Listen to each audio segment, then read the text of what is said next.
Students, welcome to विश्वेसु class. आज मैं क्लास 7 को एक्सपोनेंट से रिलेटेड कुछ डिफरेंट क्वेश्चन समझा रही हूँ। पिछले वीडियो में मैंने जो क्वेश्चन समझाए थे उससे थोड़े हट कर रहेंगे। तो देखिए, पहले क्वेश्चन में तो मैंने आपको बताया था कि जब बेस कॉमन होता है तो मल्टीप्लाई में पावर प्लस होती है, डिवाइड में पावर माइनस होती है। उसी से रिलेटेड एक सिंपल क्वेश्चन मैंने फिर से यहाँ दिखाया है। इसमें क्वेश्चन है सिंप्लीफाई एन एक्सपोनेंट फॉर्म। इसको सिंप्लीफाई कीजिए और एक्सपोनेंट फॉर्म में लिख के बताइए। आपका बेस कॉमन है तो 3 3 का एक 3 बन जाएगा और सभी पावर प्लस हो जाएंगी क्योंकि सब में प्लस का ही साइन है। तो इसमें आ जाएगा 3 रेज टू द पावर 14। ये एनसीईआरटी की बुक से 13.2 से रिलेटेड क्वेश्चन है। और यहाँ पर लॉ लिखना मत भूलिए। जब भी आपको लॉ दिखता है क्वेश्चन में तो लॉ जरूर लिखिए। चलिए, तो बहुत सिंपल क्वेश्चन था। अब थोड़ा डिफरेंट क्वेश्चन मैं बताती हूँ।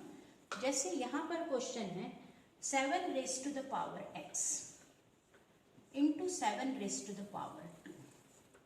आप क्या नोटिस कर रहे हैं? बेस कॉमन है। एक बना, लॉ यही रहेगा क्योंकि बेस कॉमन है। तो 2 7 का आप एक बना, अगर 10 7 भी ऐसे मल्टीप्लाई में रहते तो एक ही बन जाता और पावर प्लस हो जाती। लेकिन क्या x प्लस 2 कभी प्लस हो सकते हैं क्या? कभी नहीं। क्यों? क्योंकि x इज वेरिएबल। वेरिएबल और कांस्टेंट कभी प्लस माइनस नहीं हो सकते। मल्टीप्लाई हो सकते हैं लेकिन प्लस माइनस कभी नहीं हो सकते। तो बस आपको आंसर को यहीं तक लिखना है और कुछ नहीं लिखना है और लॉ जरूर लिख देना है। अगला क्वेश्चन एक और मैं आपको बताती हूँ, वो है एक, ये थोड़ा अलग क्वेश्चन है। इसमें भी देखिए आप, यहाँ पर है, अब यहाँ मल्टीप्लाई वाली बात नहीं हो रही है, यहाँ पर डिवाइड वाली बात हो रही है।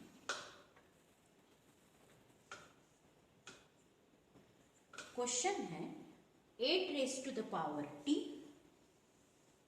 यहाँ पर t है, divided by 8 raise to the power 2। आप क्या नोटिस कर रहे हैं? बेस तो आपका कॉमन है। जब बेस आपका कॉमन होता है तो 1 बन जाता है। लेकिन ये जो क्वेश्चन है ये डिवाइड का है। जब बेस कॉमन होगा तो 2x का 1x बन जाएगा और डिवाइड में पावर माइनस हो जाएगी। इस बात का आप जरूर ध्यान दीजिए। तो ये तो मैं लिख दूंगी यहाँ t माइनस 2। इसके बाद मुझे कुछ नहीं करना है। t माइनस 2 कभी माइनस हो ही नहीं सकते हैं क्योंकि t is variable and 2 is constant. आपको बस ये क्वेश्चन यहीं तक करके छोड़ देना है। आपका ये फाइनल आंसर रहेगा। एक और क्वेश्चन जो एग्जाम में पूछा जाता है वो बहुत ही इंपॉर्टेंट क्वेश्चन है। ये लॉ अलग है। अब यहाँ पर मैंने मल्टीप्लाई और डिवाइड के रूल्स आपको समझाए हैं। एक क्वेश्चन है आपका ब्रैकेट के अंदर है 3 रेज टू द पावर 4 और एक पावर उन्होंने बाहर रखी है। आप नोटिस करना, एक पावर ब्रैकेट के अंदर हो और एक पावर ब्रैकेट के बाहर हो तो ये दोनों पावर का आपस में मल्टीप्लाई चलता है। तो यहाँ पर आ जाएगा 3 रेज टू द पावर 12। 4 3 12। आपको ये क्वेश्चन यहीं तक रखना है क्योंकि क्वेश्चन आपको एक्सपोनेंट फॉर्म में ही दिखाना है। और इसका लॉ क्या लिखते हैं हम? देखिए, x raise to the power m और ये पावर n बाहर रहेंगी। जब एक पावर अंदर हो ब्रैकेट के और एक पावर बाहर हो तो उन दोनों पावर का इंटू होता है। ना तो प्लस होता है ना ही माइनस होता है, इंटू होता है। m into n। यहाँ 4 है तो 4m मान लो और 3 को n मान लो तो 3 रेज टू द पावर 12 ये आपका फाइनल आंसर रहेगा क्योंकि आंसर में आपको एक्सपोनेंट फॉर्म में ही दिखाना है। पर आपको ये लॉ ये सब जरूर लिख के दिखाना पड़ेंगे। चलिए, अगला क्वेश्चन एक और है जो बहुत ही इंपॉर्टेंट है। क्वेश्चन है find the value of n। आपको n की वैल्यू लिखनी है। जैसे है यहाँ पर क्वेश्चन थोड़ा चेंज हो रहा है।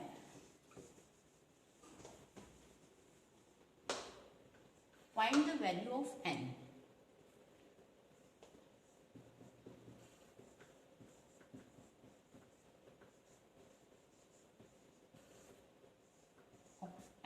n की वैल्यू निकालना है। और क्वेश्चन है ये RS अग्रवाल में दिया गया क्वेश्चन है। ये क्वेश्चन को आपको ठीक से बताना है। ये क्वेश्चन कैसे होगा?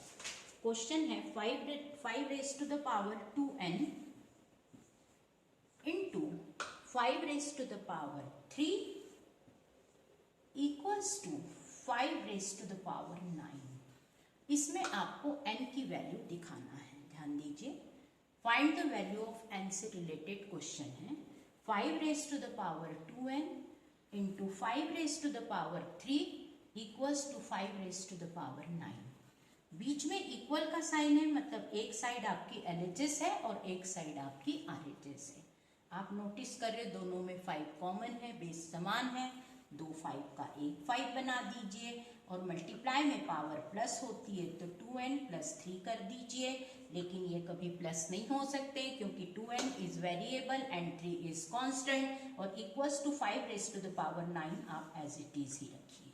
अभी ये तो आपका पूरा क्लियर है, आपको इसको क्लियर करना है। आप क्या देख रहे हैं, बीच में इक्वल का साइन है, LHS में भी बेस 5 है और RHS में भी बेस 5 है। अगर LHS और RHS दोनों साइड आपके बेस समान होते हैं तो वो कैंसिल हो जाते हैं। ये दोनों 5 आपके कैंसिल हो गए। अब आपको सिर्फ ये ऊपर की पावर से काम करना है। तो 2n + 3 equals to 9। आप क्या नोटिस कर रहे हैं कि ये इनडायरेक्टली क्वेश्चन इक्वेशन का बन गया है। 2n वेरिएबल है, यही रहेगा, +3 अपोजिट साइड जाकर -3 बन जाएगा। तो 2n = 6 आ गया है। देयरफॉर n की वैल्यू निकालना है, 2n = 6 है, आपको n चाहिए है तो 6 ÷ 2 हो जाएगा। क्यों? क्योंकि 2n जो है ये मल्टीप्लाई को इंडिकेट कर रहा है। मल्टीप्लाई को है तो n तो यही रहेगा और 2 इधर आकर डिवाइड बन जाएगा। ये इक्वेशन के रूल हैं। तो n की पावर = आ जाएगा 3। 6 ÷ आप 2 करेंगे तो n = 3 आ जाएगा। इस बात का आपको ध्यान रखना है। इस टाइप के क्वेश्चन भी आपसे पूछे जाते हैं। चलिए एक आध क्वेश्चन में और बता देती हूँ आपको इससे रिलेटेड। एक क्वेश्चन और ध्यान देना, 2/3 raised to the power है n divided by 2/3 raised to the power है -3 equals to 2/3 raised to the power है +1। ध्यान दीजिए मैं क्या कर रही हूँ। आप क्या नोटिस कर रहे हैं, इसमें भी बेस कॉमन है, एक बना दीजिए और डिवाइड में पावर क्या होती है माइनस, तो यहाँ n तो रहेगा ही, यहाँ माइनस अपने मन से डालना पड़ेगा और ये -3 ब्रैकेट में रहेगा और equals to 2/3 raised to the power वैसे की वैसे ही लिखिए। अब ये माइनस और ये माइनस आपका बन जाएगा प्लस। इसे मैं आपको यहाँ पर करके दिखाती हूँ। 2/3 raised to the power n minus minus plus बन जाएगी, ये +3 इक्वल्स टू 2/3 की पावर 1 तो है ही। अब आप क्या देख रहे हैं, LHS में भी 2/3 है, RHS में भी, दोनों कैंसिल हो जाएंगे।